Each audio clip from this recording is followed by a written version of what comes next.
Hey, welcome to Tasting Notes by the United States of Coffee, a podcast about normal people drinking extraordinary coffee.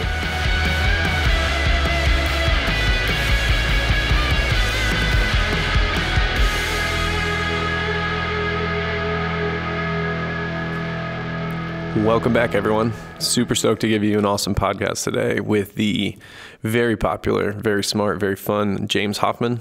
We talk a lot about his past in coffee, his present in coffee, which includes the world's largest coffee tasting, which we participated in if you listen to the podcast.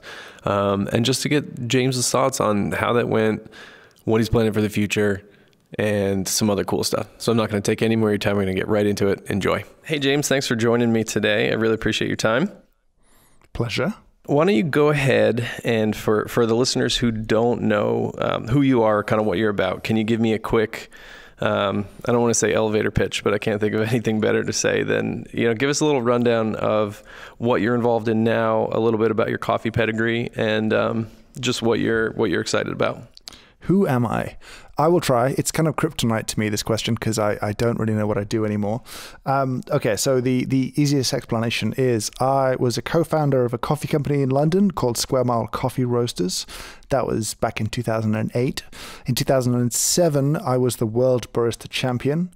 In 2014, maybe, I published a book called The World Atlas of Coffee that's now in its second edition. I work kind of as a consultant collaborator with some companies. I work with a machine manufacturer called Victoria Arduino on like espresso machines. I do other things. I have other kind of businesses that I'm involved in. I do a bit of advisory work for sort of tech startups. And I make coffee videos on YouTube. Which I think people might be most familiar with that hat that you wear. Possibly these days, right? It's So you've got your hands in a lot of stuff, or have had your hands in a lot of stuff. I'm assuming you're not behind bar that much, slinging lattes anymore. Everyone is grateful that I am not making coffee. Good. It's been a while. I still like it, but that, even at the roastery, there's a lot more people who want to make coffee and should be making coffee, and I shouldn't be getting in the way. So yeah, it's kind of cool too. Not that I know much about your coffee ability. I'm sure it far exceeds most people, but in terms of just being on bar, but it's really neat seeing the changeover happening now, even in local coffee shops where a lot of these younger baristas are a bigger part of the conversation on how to kind of push things, not only in the cafe with customer relationships, but even just with like the way the coffee is being made in the shop. It's kind of cool. Yeah, for sure. And you're still involved with Square Mile, right? I am. I don't run the company. I'm not like a CEO type figure there anymore. That company outgrew my skill set in that regard, and it's just not what I'm good at, kind of running a medium-sized business. So sure. I'm still involved, and I'm still ideally useful to the people there. I still have a kind of oversight role. I don't really like job titles to begin with, so I kind of refuse to have one now. But I'm very aware of what's going on. I'm kind of involved in lots of stuff, but I'm not operationally necessary, Gotcha. Which is kind of nice. Yeah, that must be nice. Some days. It's nice to feel wanted too, but no, it's better that more capable people than me are kind of running the show. Yeah, sure. That's very self-aware of you also. So it seems like it would be probably a logical conclusion to say that you love coffee. Yeah. And somehow still. I didn't burn out on that quite yet. Good. But it seems like from everything you're getting into, from your YouTube videos, and then also before that, your book, and now the thing we're going to talk about next, which is the coffee tasting, it seems like you really are in love with maybe sharing coffee with people more than you're in love with coffee. Right. I think it can be both. It's nice to share the thing you're excited about, but I think the bigger idea behind everything that I'm trying to do these days is that as an industry, we need to grow the number of people that just want to drink nice coffee. There's been a massive sort of explosion of supply in almost every city and town around the world. There's now loads of places serving great coffee, but that initial wave, the passion didn't always come across well, and we put a lot of people off what we do. we came across as pretentious or snobby or joyless or the emperor's new clothes half the time. Yeah, and sure. I worry about that a lot. And I really desperately want to bring as many people as possible to what we're doing in a way that they don't feel, challenged by necessarily or put off by or intimidated by. Because what we do is great and I think really meaningful and has a huge positive impact in the world if it's done right. But we need more people to care. We need more people to buy nice coffee. So that's the sort of overarching goal of most of what I do outside of my kind of core business is I want to broaden the number of people who drink nice coffee. Awesome. Yeah, that seems to be kind of what we're about too. Obviously a little less focused on the professional side of it, but more focused on just making coffee more accessible to right. people with, trying to pull back some of that pretense that you talked about and make it just more fun. It seems like coffee needs to be more fun. It's okay to have a sense of humor, I feel. And we were a little bit serious for like 10 years about everything because it's serious. Yeah, for sure. There's hugely serious aspects of what we do and the supply chain and all of the people that are involved in coffee. But we can be a bit earnest at times as an industry. Good. Well, I'm glad that you're taking charge of making people smile a little bit more. Trying to. So let's talk about like the way we connected was because one of my regular co-hosts here and I did your coffee tasting, which has been dubbed the world's largest coffee tasting. I think I'm allowed to say that. I think I can't claim it's a Guinness record, but I think I can comfortably claim it is the world's largest coffee tasting. All right, good. I'm comfortable with that too. It seemed like there was a lot of people, and Mike had some Google Play dollars that we were able to use a super comment or a super chat and got a hold of your email that way. So since that's how we kind of connected, can you start from the beginning? I think I heard a lot of background maybe where that came from, but how did this idea come up? Was it just like spur of the moment kind of a thing? This would be a fun idea. Let's figure out how to make it work. Or was there a lot more thought that went into it and it grew into what it was? Definitely the latter. I think I've been chewing this idea over for nearly a year before it happened. Oh, wow. And I think it took a long time to just work out a bunch of it. Like how to overcome certain challenges. And we found a whole bunch more challenges, but I think I'd done some live streams pretty early on with YouTube, like certainly at least a year before I did this event. And I kind of enjoyed them. And it was the live interaction piece of video is definitely kind of interesting. We've seen Twitch and other things continue to blow up and people engage with live video more and more in the last few years. And I just felt, how do I do something more connected with people through a live stream? Like, how do we share an experience? And, that was like, okay, it would be cool if we could taste coffee together. How do we do that? And then it's like, okay, well, what stands in the way of that being a thing? And the logistics is one, water is another, grind is another, brewing technique is another. Like, how do you go about prepping people to cup coffee when they've never cupped coffee before? And so that was why once I decided I want to do it, then there had to be a kind of runway of several months of like producing videos that covered certain aspects of it, finding people who are willing to help, like Third Wave Water, who, gave us 3,500 sachets for free just because awesome. They wanted to support that, and I was very grateful. So that all took time, and then working with Square Mile, not at arm's length, but I didn't want to just railroad the team there and be like, this is what you're doing. Sure, of course. I essentially had to go in and pitch it to them as like, treat me as an outsider, treat me as a YouTuber coming to you with an idea. Here's my idea. Would you want to do it? Would you be interested? How would you solve these problems? How can I help? Blah, blah, blah. So that was the sort of runway to that. So gotcha. Was everyone on board kind of from the get-go, or did it take some cajoling? No, I think everyone could see the opportunity in it. I think there was head scratching around, how do we do certain aspects of this? Like, if we're going to do 3,000 packs of coffee, there's 5 bags in each pack. How are we going to pack 15,000 of these things?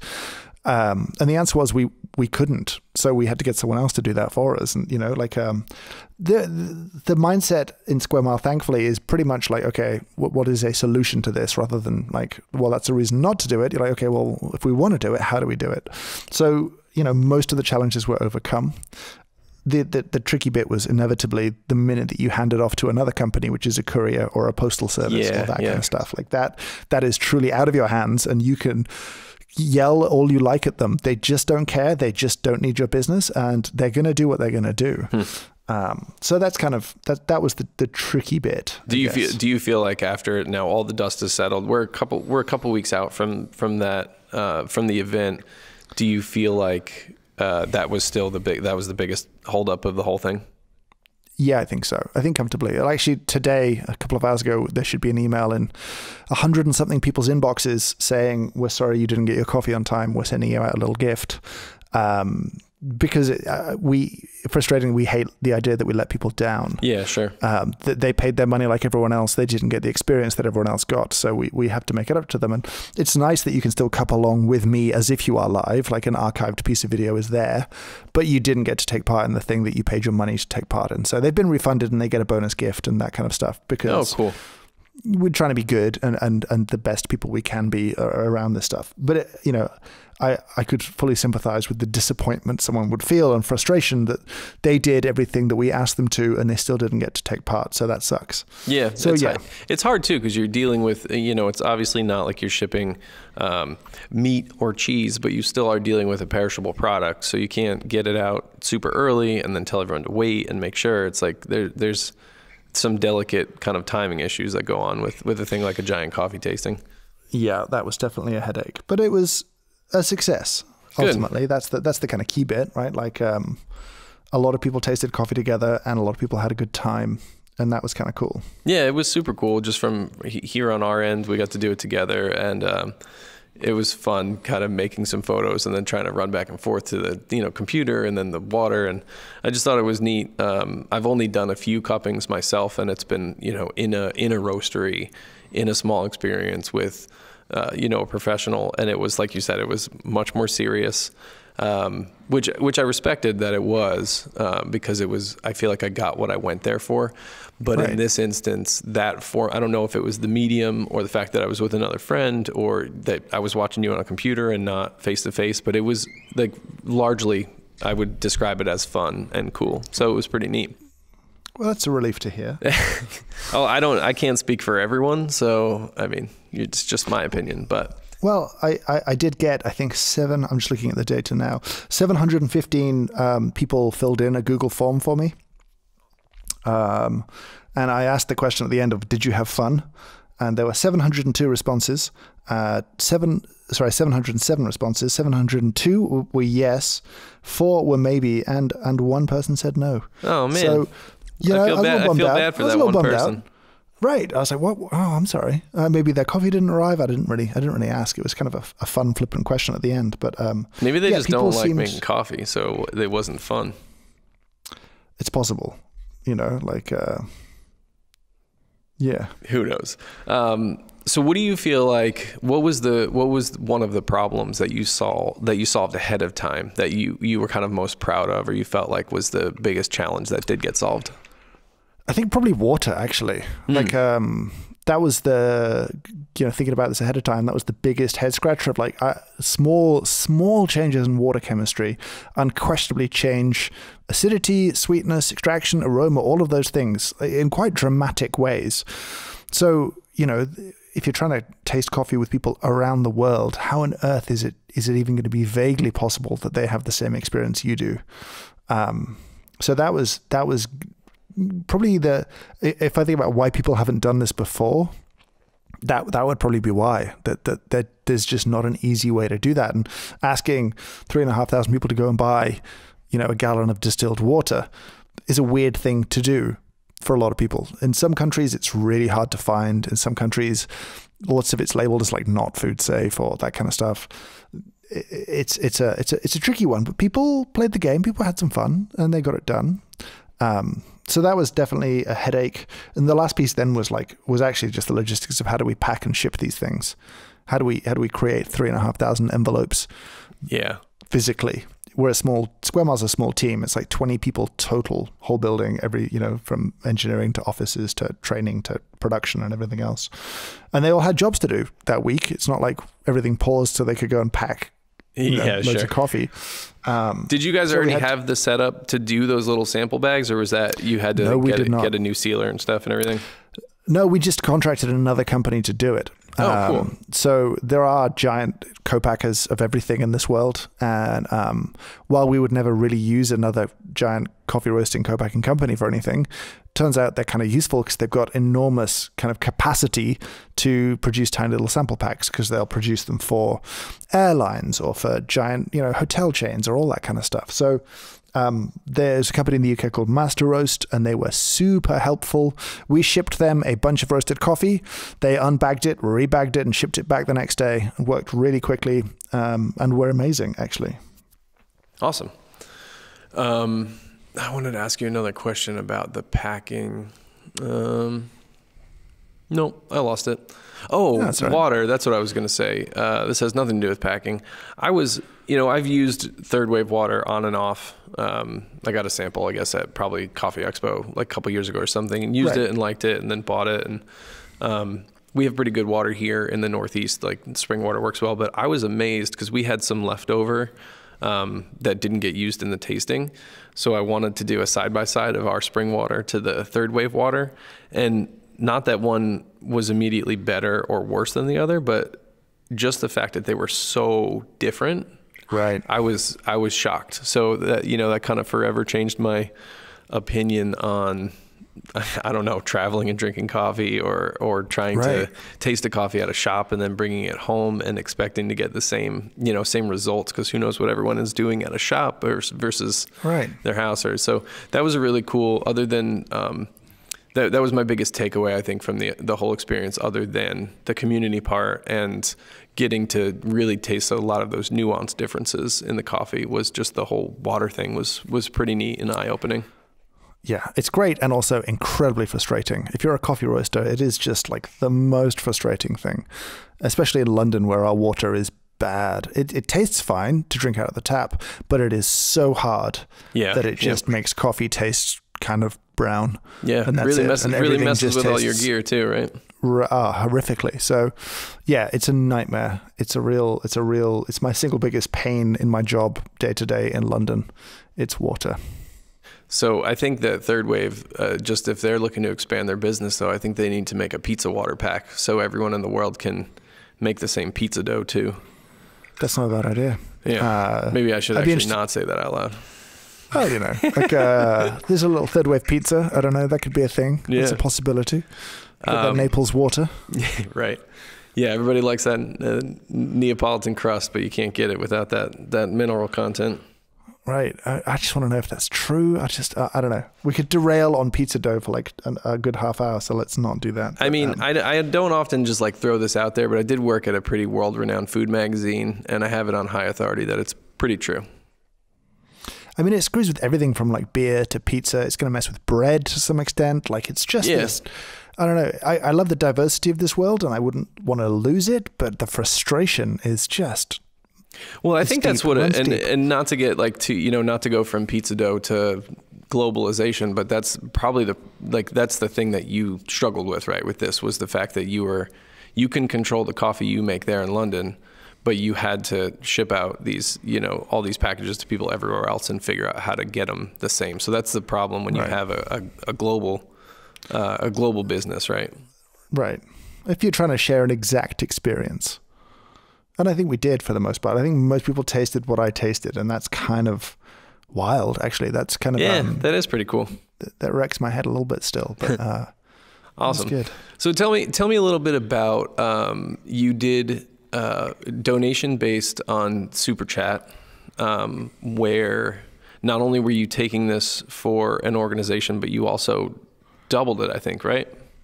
Right, and I made a small mistake here, which I'm fine with ultimately. I didn't realize how much of a cut YouTube takes of Super Chat. Oh. So people donated like £770, but about $1,000 ish, that kind of thing. I think. Yeah. I received more like $700, but I will honor my doubling of the original donation. So I'll be donating $1,700 to World Coffee Research. Awesome. Yeah. So how did you end up landing on that's who you wanted to work with? That's a good question. Going into it, I knew that the chat was going to become unworkably busy, and the only way to kind of get around that is the super chat feature. But I didn't want to feel like I was making money out of that because it didn't go with the spirit of the whole thing. I think charities are complicated things, and I felt like World Coffee Research is slightly less complicated and relevant to everyone in coffee because they're working on supply side issues that affect all of us, and they need resources, and they're doing good work. So it felt like oddly a political decision. It's inevitably a political decision, but it didn't feel as political as certain charities or that kind of stuff, and certainly much better than me taking the money. So that was just like not quite spur of the moment, but kind of the week before, I was like, I should probably work out how to deal with this and what to do with this money. Good. It was funny watching people what they were using the super chat for. There's some people I think who were like, oh, I'm going to spend the $2 so I can get my question answered. But ultimately, I think people just got really excited that you were donating the money and right. doing a matching. So it was cool to just see some of the really silly things. I think it made it more fun, For sure. I definitely saw a little hashtag of make James poor pop up at one point, which sure. Okay. That's cool. I feel so that. Where's World Coffee Organization based? Are they over there in the UK with you, or? No, I think they're a US based organization still. I don't know where their offices are now, but they are US based. They work quite closely with SCA. Okay. So it's a kind of, virtuous circle there. And I was kind of involved in the really early days of it before it was officially called World Coffee Research. I had another confusingly long acronym that was kind of bad. I can't even remember it was that long. It's like a 5-letter acronym. Oh, wow. With a G. Okay. No one felt good about it. So yeah, I think it was sort of fostered in the Texas A&M. Oh, okay. It was kind of Norman Borlaug Institute. It was this sort of very early beginning of it. And I think Tim Schilling, who kind of runs the thing, and others had done work there. I don't know where the office is now, actually. I feel like it's expanded and they've got a few kind of remote workers in the US too. But it's definitely a US-based organization. Well, I'm glad, not only do they get a little bit of a chunk, but I think, a lot of people like me who weren't super familiar with them before now get to know. I mean, I think really they should be funded by roasters, and Square Mile has contributed, but I think more roasters should do as well, because I think they're the kind of perfect point in the value chain to pay a little bit more. Yeah. I think they can broadly afford it, and there's a very good reason for them to do it. So yeah, I feel like roasters should be more helpful than they probably are right now. Good. Well, yeah, I'm glad I gave you a little platform. Tinier than the one that you already have to talk on. Talk on that. It's anyone I can get to. That's it. You know what I mean? Yeah, for sure. I mean, it's definitely no matter who you talk to, you learn everybody kind of defines value and sustainability differently. But at the end of the day, there's a big gap between growers, buyers, exporters, roasters, and it's, got to figure out where that gap kind of has to level itself out, I think, a little bit if we're going to keep on going. Oh, yeah. Cool. So give me I'm trying to think of how to ask this. It seems like you gauge the tasting as an overall success. If you were going to rate it based on your expectations, 10 being it exceeded your expectations, and like a 1 being it didn't even get anywhere close.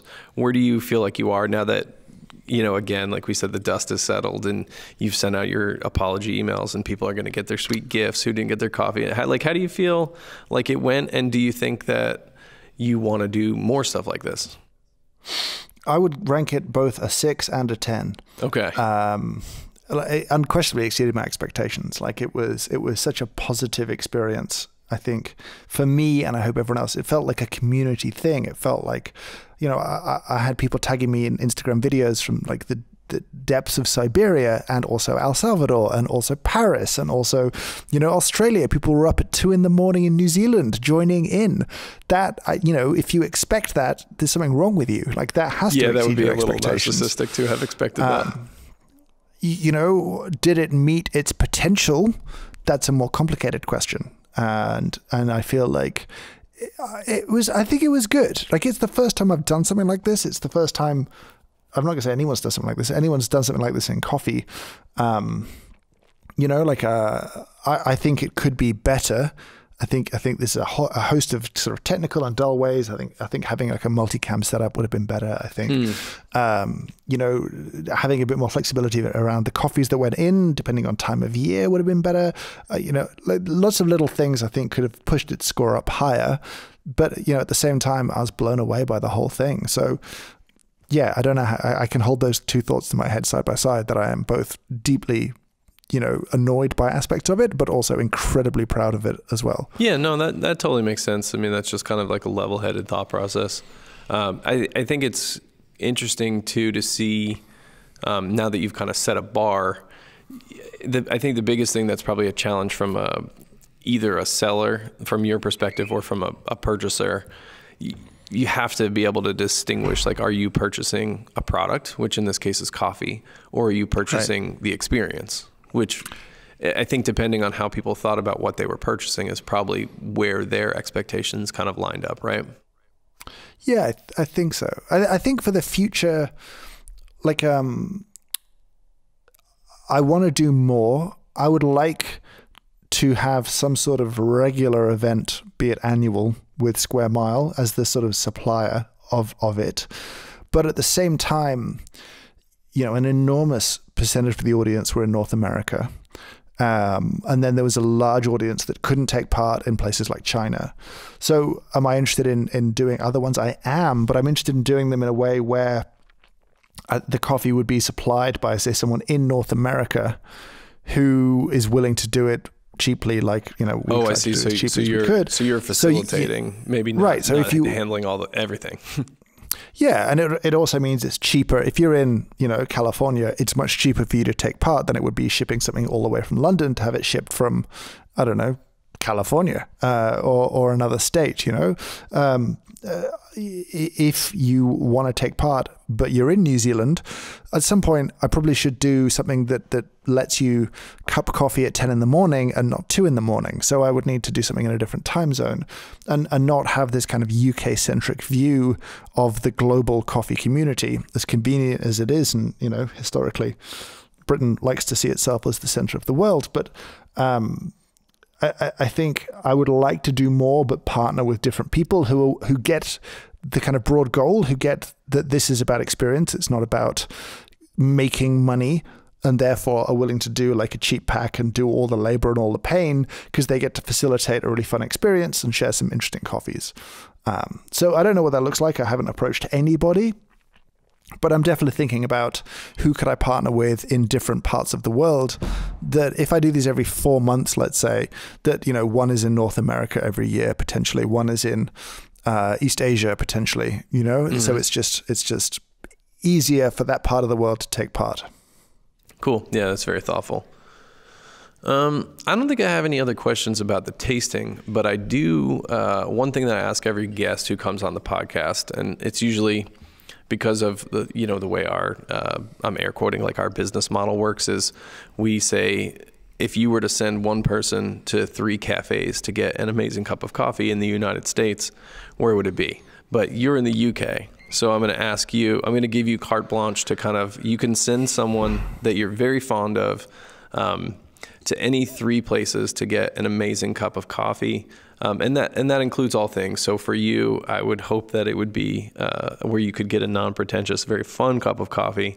But if you could rattle off 3 places for me that our listeners could try to get to. That's difficult. Now, asking me to do this in the UK is actually kind of crueler because I have a business that supplies coffee to cafes in the UK. Well, you could do it. You could do it in the States, or you could do it. I noticed when you did the tasting, you mentioned you want to see more coffee from Southeast Asia get out into the world. Like if you have, you can divorce yourself from the UK for this question.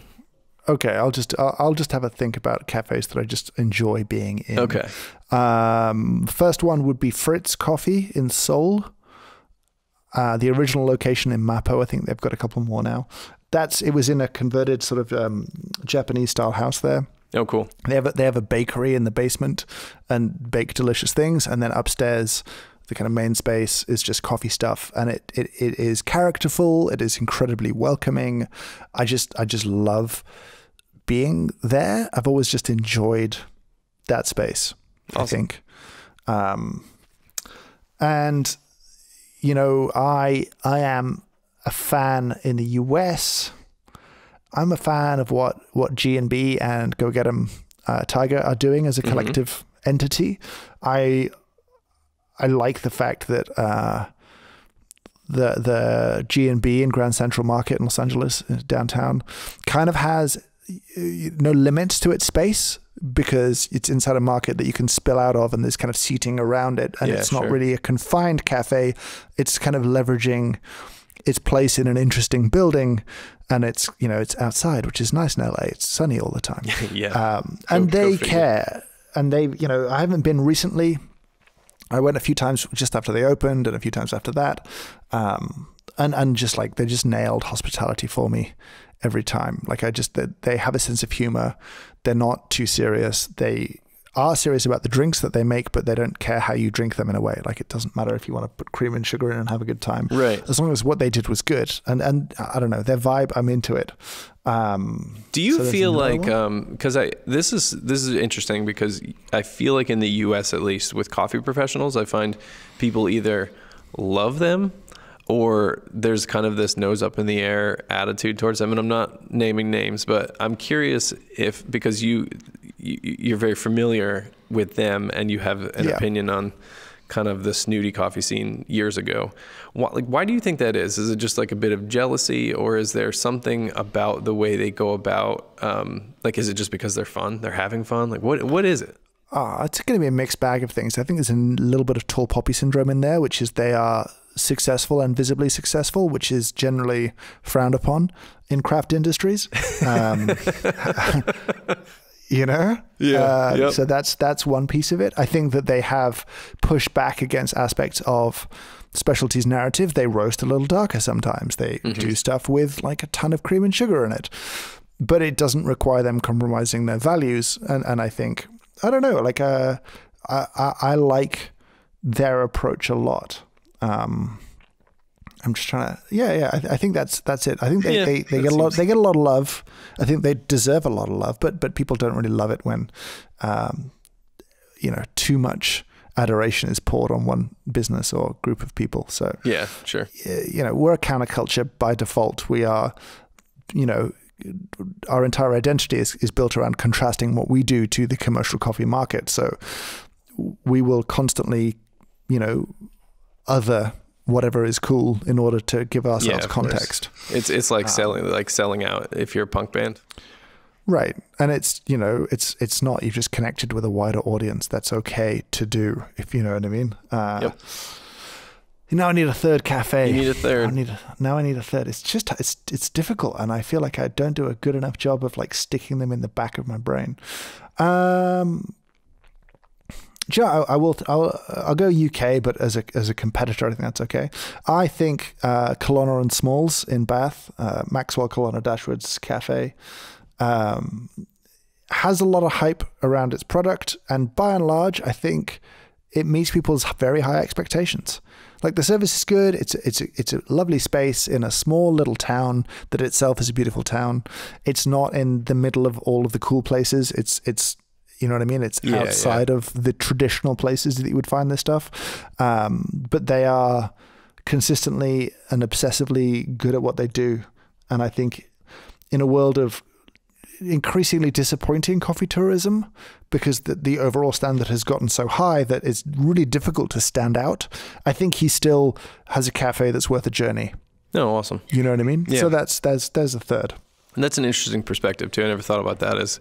As coffee gets better everywhere, it makes it not as exciting to travel for it. Right. I think when I first went to New York, I would, cross endless numbers of blocks to get to a good cafe because that's what it took to get good coffee. And, you travel all over, Brooklyn, Manhattan, looking for good coffee, and you'd spend some time doing it. But then the last time I went, the question was more like, okay, who's good in this particular little neighborhood? Sure, yeah. Right? Like, and it's a pretty small neighborhood that you can still get something great in, which is amazing in many ways, but it means you can't really build a business on being a destination the same way anymore. Right. Cool. Well, again, James, thanks so much for taking the time to do this. Can you give people a quick heads up, like Instagram, YouTube, website, where they can buy your book, any of that stuff before we take off? I'll plug some stuff. Go for it.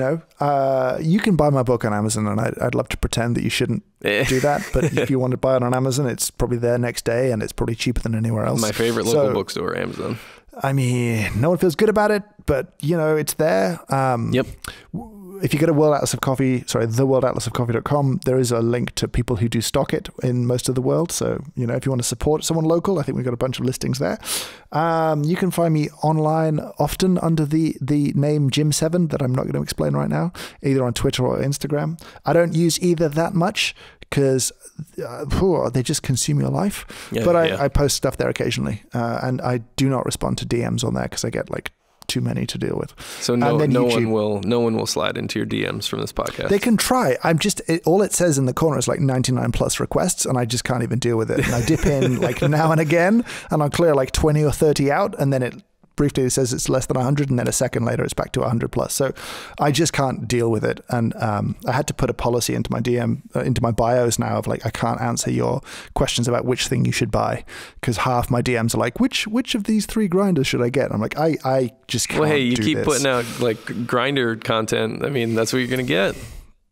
I know, but watch the video and then make your own choice. I feel sure. I just can't. I can't do it. I just, as much as I try and keep on top of what's going on in the industry, there's too many coffee machines, there's too many grinders, there's too many brewers. Yeah. It's impossible to sort of do that and actually do a job as well. But YouTube is the easiest place to find me. James Hoffmann. I don't have a neat, convenient YouTube URL yet because I'm not important enough. One day. I think you'll get there. But, I think you're maybe, close. I hope so. But yeah, so the YouTube is where I spend a lot of time and effort, and is one of the more fun places to follow me. Awesome. Well, again, thank you. Really appreciate your time. I'm glad we finished up a little earlier than that hour you had allotted. So you have yourself an extra 12 minutes to just kind of relax and maybe make a cup of coffee. It's after 3 p.m. That's out for me. So okay, good. Yeah, I forgot the time difference. That makes it a night brew for you. It's decaf maybe. All right, good. Well, enjoy your cup of decaf, and thanks. And we'll talk soon. Thank you. Thank you. Thanks for having me. I really can't say enough how thankful I am that you guys listen to this. You take the time to download, subscribe, rate, and do all that awesome stuff. It really makes it worth it for us to keep putting in the time to make this content, and we just really hope you enjoy it. If you want to continue to support the podcast, if you haven't done so already, go on iTunes, give us a 5-star rating, do a write-up.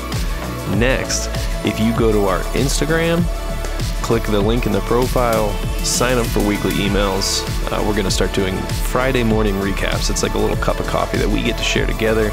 You get some info about what we're drinking, who we interviewed that week, what's coming up, and a lot of other cool stuff. So again, thank you. We love you guys. We love you listening. Stay caffeinated.